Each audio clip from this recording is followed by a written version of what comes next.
Olá, eu sou Juliana Cunha, sou psicóloga, sou coordenadora na SaferNet Brasil, sou responsável por um serviço que orienta crianças, adolescentes, pais e educadores que estejam vivenciando alguma situação de violência na internet. Vocês já puderam notar pelos indicadores que adolescentes e jovens são o grupo etário que mais acessam a internet no Brasil. O Brasil é o quarto maior país em nativos digitais.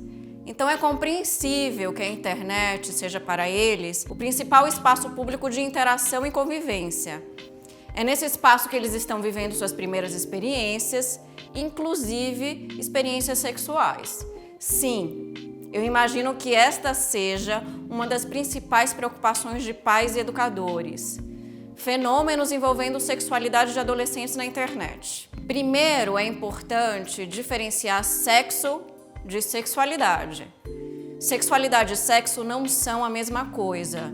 Sexo é uma das expressões da sexualidade já amadurecida e que envolve a escolha de um parceiro ou parceira e que pode acontecer a partir da puberdade, quando já se conquistou certa maturidade psicológica. Já a sexualidade, ela está presente em todo o desenvolvimento do indivíduo, mas com características diferentes em cada etapa de vida. A sexualidade na criança, por exemplo, é muito diferente da sexualidade no adulto. Por isso é fundamental falar de sexualidade em todas as etapas de vida, estimular a discussão sobre sexualidade na internet de forma mais ampla, na escola, em casa, com o educador e com os pais. É preciso ter consciência da importância de haver diálogo sobre sexualidade desde a infância, sem repressão, com esclarecimento e orientação.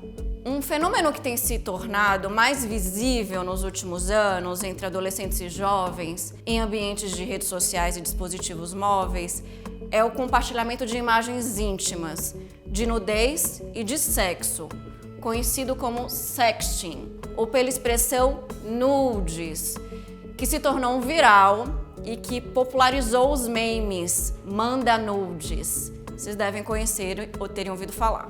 A discussão sobre sexting ou nudes já aponta para um gap geracional, uma distância entre os pontos de vista de pais e de filhos. Para os pais e educadores, nudes é visto sempre como uma superexposição, uma manifestação precoce da sexualidade. Mas para a geração de jovens, esse fenômeno é encarado como uma forma de relacionamento, especialmente entre aqueles que estão descobrindo sua sexualidade, motivados aí pela curiosidade e buscando diferentes formas de vínculos com seus pares. No canal de ajuda da SaferNet, eu ouço relatos de adolescentes que admitem mandar nudes num contexto de relacionamento e como prova de intimidade.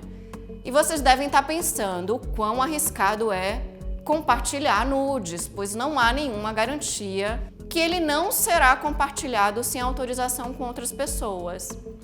E se perder aí algum controle sobre o destino e a permanência desse tipo de conteúdo? Antes de pensarmos os nudes a partir de casos problemáticos, quando eles são compartilhados sem autorização e que estão majoritariamente associados à violência contra meninas e mulheres, vale lembrar que em muitas ocasiões eles podem ser parte de um exercício individual de reconhecimento, de valorização do corpo, de experimentação das possibilidades de prazer e de conquista de autoconfiança, sem obrigatoriamente envolver o compartilhamento.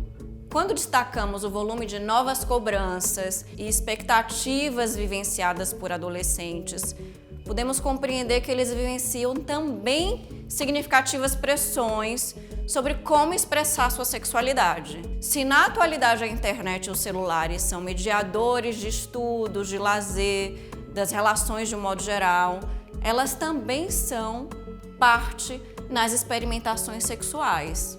É importante diferenciar o ato de registrar um nude, que não necessariamente é para ser enviado ou compartilhado. Vamos lembrar aí de uma cena clássica com alguém saindo do banho, diante do espelho e tirando uma selfie. e o ato de compartilhar com terceiros, sem autorização, o nude de alguém. É diferente alguém que registra um nude de alguém que compartilha ele sem autorização.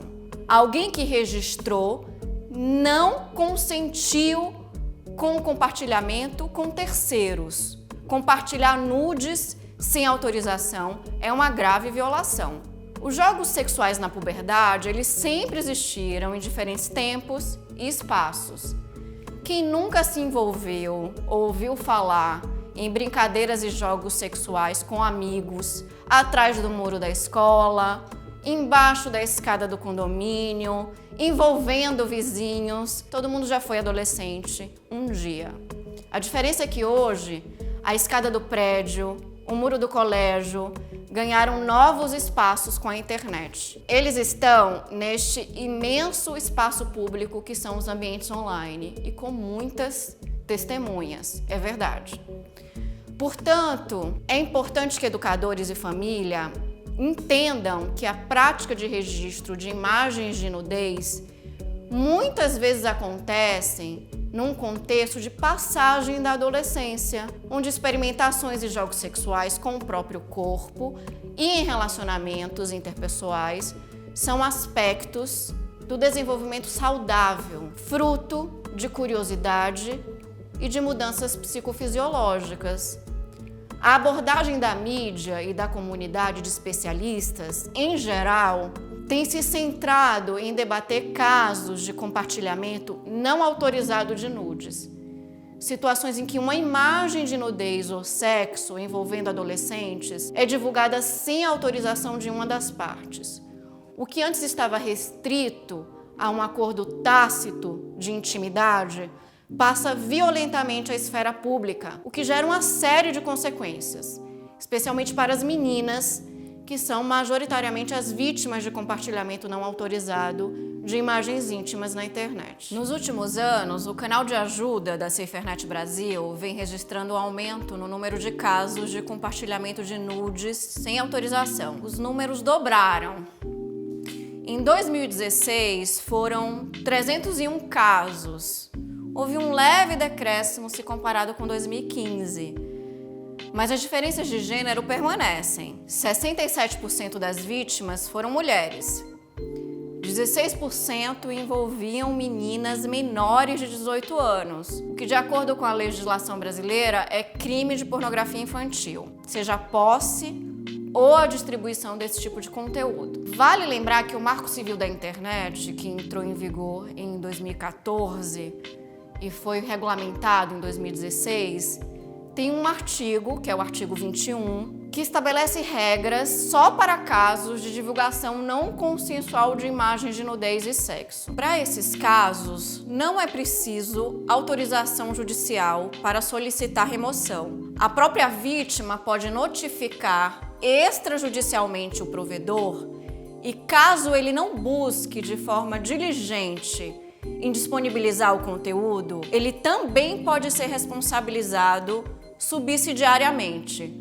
Portanto, um avanço importante com o Marco Civil é que os principais provedores de aplicações na internet já alteraram suas ferramentas para permitir fácil solicitação de remoção. Não seja um espectador. O mais preocupante é que esse tipo de violência não só não é levada a sério, como também é compartilhada, comentada, curtida, viralizada. Há grupos com milhares de pessoas em aplicativos de mensagem que compartilham vídeos e fotos de mulheres que não consentiram em terem sua intimidade exposta. Algumas delas menores de idade, o que é um crime grave. É por isso que os nudes continuam mobilizando uma grande audiência e alguns tornando-se virais. Não precisamos lembrar nomes, mas não esquecemos de casos de meninas que o país inteiro conheceu. Foram parar nos jornais, algumas porque tiveram desfechos trágicos, como o suicídio. Isso só revela a face mais cruel dessa violência. Essas garotas passam a ficar marcadas, estigmatizadas, e passam a ser lembradas por muitos anos. Muitas mudam de aparência, endereço, abandonam ou mudam de escola. Ou seja, além do dano primário pelo compartilhamento, o que agrava a situação dessas meninas é o que a gente chama de dano secundário, ou seja, tudo o que se sucede depois do dano primário. Que são o quê? São os olhares de julgamento das pessoas. Muitas delas relatam que o maior incômodo é sair na rua e as pessoas olharem e as identificarem. Os comentários e o medo de novamente ter suas imagens publicadas na internet, o que chamamos de revitimização. Um dos principais motivos que faz com que essas meninas não denunciem esses casos é o medo de retaliação, é o medo de que essas denúncias levem novamente a esses conteúdos pararem na internet. Esse é um ciclo cruel para essas meninas que muitas vezes não têm condições de responder a essa violação. Por isso não dá para não falar sobre violência contra meninas nas escolas. É preciso sim incluir como temática transversal no currículo e sensibilizar os alunos para o respeito nas relações de gênero, com campanhas, projetos e conversas. As campanhas também devem ser destinadas aos meninos. Eles não são as maiores vítimas, mas eles podem sim, de alguma forma, contribuir, participar e testemunhar casos como esse.